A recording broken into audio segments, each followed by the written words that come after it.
Good morning, everyone. Today is Tuesday, June 16. Now, I'm going to share 3 things about work. Bakit po ba nakapagod ang trabaho? Meron pong 3 bagay na siyang pinagmulan kung bakit po tayo napapagod sa trabaho. Number 1, literal na mabigat ang trabaho. Like for example, kung nagtatrabaho ka bilang mason o let's say, nasa construction, talagang literal yan na mabigat.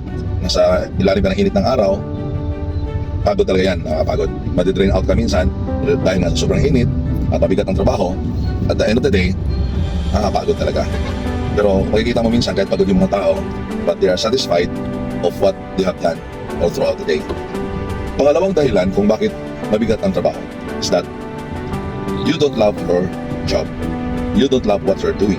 Kumbaga parang ginagawa mo na lang ito dahil walang choice. For example, binigyan ka ng task. Kahit magaan yung task, magaan yung trabaho, kayang-kaya naman, basically, but hindi mo gusto, hindi mo mahal, talagang mahihirapan ka. Doing something without love, ay talagang mabigat sa isang bagay yon o mabigat sa tao yon. Kaya mahalaga po na kung mayroon kang ginagawa, ilagay mo ang puso dito. Kahit man magaan yan, but without love, mabigat yan para sa'yo. Pangatlong dahilan kung bakit mabigat ang trabaho o nakakapagod ang trabaho is that kahit man mabigat ang trabaho, physically, mahal mo ang trabaho, pero mayroon ka namang superior na toxic o let's say hindi mo kasundo or you don't have a good communication sa leaders mo o someone, ay talagang mabigat po yun. Kahit kaya mo ang trabaho, kahit kaya mo ang lahat ng gagawin mo, pero meron kang leader na kung saan para sa'yo ay hindi mo kasundo, mabigat talaga at yun po ang nakakapagod. Now, in fact, marami po resignation sa trabaho marahil na ang dahilan hindi sa trabaho, kundi dahil sa isang leader. So paano ba natin bigyan ng solusyon ang ganitong mga sitwasyon? So kung physical, doon naman sa mabigat na trabaho, dahil dito ay literal na mabigat, magpasalamat ka na lang sa Panginoong Diyos.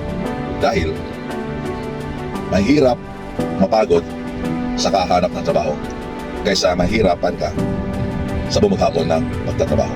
At doon naman para sa pagmamahal sa trabaho, kailangan mong matutunan ng trabaho ito. Learn to love what you're doing because it can be learned. Matutunan din yan.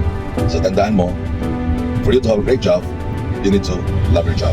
At para naman doon sa toxic leader na meron ka, now you have to pray for that person. All things you need is to be positive sa lahat ng mga bagay-bagay. Kung ano man ang tama, yun lang ang gagawin mo. Regardless of merong mga negative feedback na makarating sa'yo, what is most important, just do what is right. So yung 3 bagay na yan ay posible mangyari sa atin bilang isang empleyado, and I experienced that.